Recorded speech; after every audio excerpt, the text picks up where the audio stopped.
There's been a lot of confusion on the internet around China's Long March 9 rocket. What will it look like? What's the architecture? Is it reusable? And when's the maiden launch?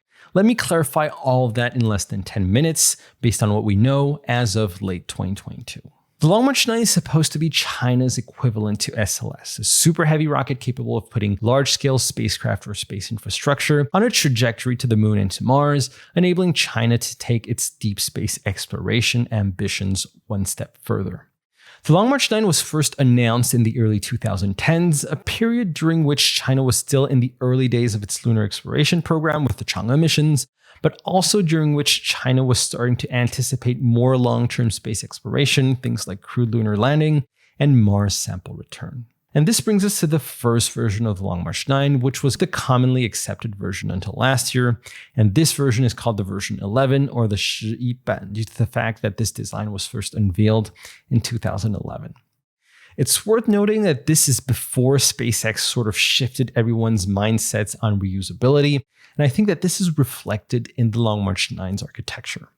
The rocket is composed of 3 stages and 4 strap-on boosters, which are all expendable. The rocket is 103 meters tall, the core stage has a max diameter of 9.5 meters, and it is capable of putting 140 tons into low Earth orbit, or more importantly, 50 and 44 tons respectively to lunar and Mars transfer trajectories. The side boosters in the first stage are equipped respectively with 2 and 8 YF-130 engines each, the YF-130 being this new generation oxidizer-rich staged combustion twin-chamber Kerolox engine, providing a massive 480 tons of thrust at liftoff. The second and upper stage engines, on the other hand, burn liquid hydrogen and oxygen.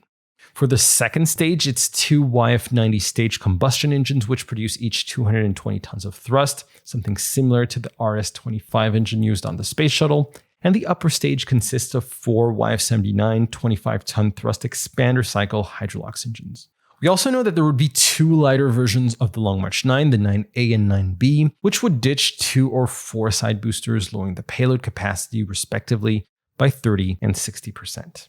Overall, over the past decade, we've been getting regular updates on this rather stable rocket architecture, things like hot fire test runs of the first and second upper stage engines, or the successful welding of the rocket's 9.5 meter propellant tank bottom. But just as everything seemed to be going as expected, all hell broke loose in the early 2020s, possibly not unrelated to the US accelerating its lunar program, as well as SpaceX's successes.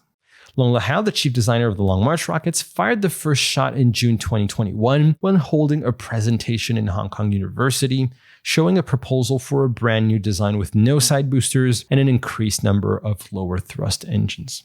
And this version, which is now commonly referred to as version 21 or 21 due to the date when this was revealed, the massive YF-130 engines are swapped out for 16 smaller YF-135s, which are apparently a Kerolox engine developing 360 tons of thrust. Similarly, the YF-90 and the YF-79 Hydrolox engines are also ditched in favor of an unnamed 120-ton thrust Hydrolox engine to be used on both the second and the upper stages. The new version of the Long March 9 also grew 5 meters taller at 108 meters, and also with a wider max diameter of 10.6 meters.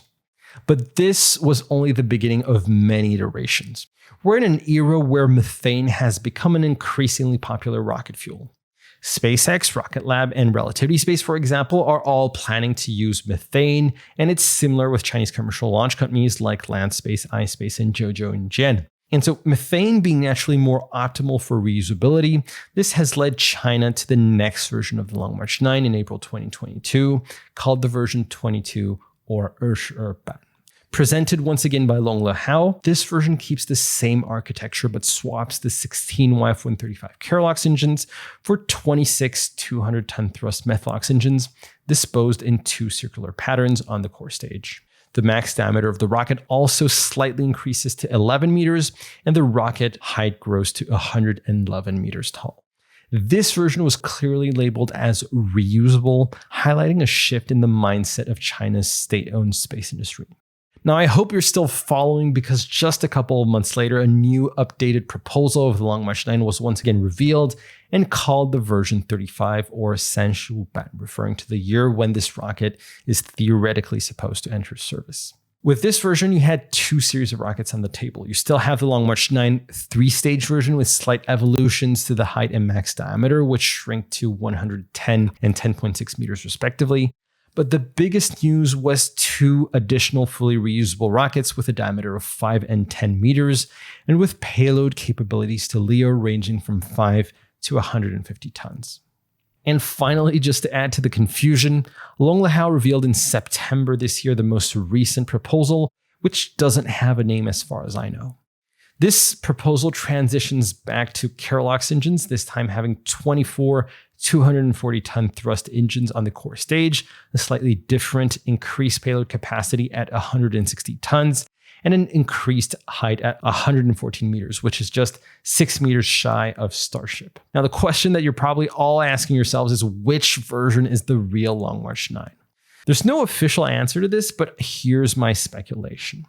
Regarding the very first version of the Long March 9, the version 11, the technology building blocks are already pretty advanced in their development. The full system hot fire test of the WIFE 130, for example, was performed a couple of weeks ago, and there have been similar tests with the WIFE 90 and WIFE 79. These are advanced pieces of space hardware, and it seems almost unthinkable to just throw all that out the window, not to mention the significant delays that this would mean for China's Super Heavy launch capabilities. And just to support this theory, back in October 2022, we had Jiao Weixin, the deputy director of China's Space Exploration Committee, say to a couple reporters that the Long March 9 was scheduled to perform a maiden launch in 2028. And this necessarily means the version 11 of the rocket because it's the only one that's advanced enough in its development to reach this kind of launch target, all other rockets being still sort of at a PowerPoint stage. But almost at the same time, at the 2022 Zhuhai Air Show in November, the Chinese Aerospace Science and Technology Corporation was showcasing a more modern version with no side boosters and with grid fins, which is a clear reference to one of the later versions of the Long March 9.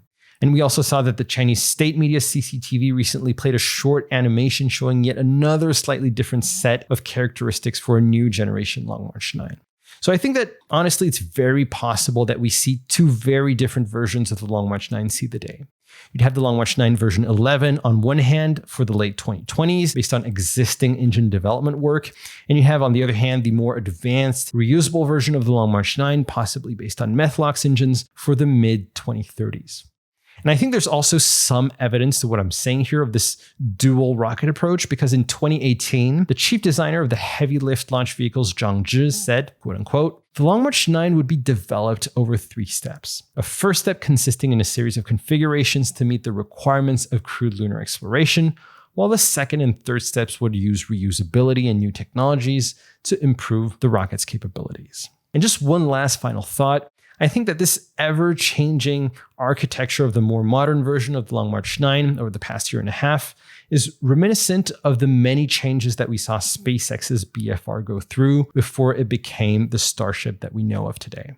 And on the Chinese side, this is illustrated also by the various new proposals and technologies that we've literally been seeing on a monthly basis now. The latest one being this tethered capture system that China is considering as an alternative to landing legs for its super heavy lunar rockets. To know more about China's plans for lunar exploration, do check out our video dedicated to this very topic. And also, we just recently opened our brand new merch store where we just released a series of very cool t-shirts on China's 4 launch sites with a lot of references and Easter eggs in the design, so do have a look into that if that's something you're into.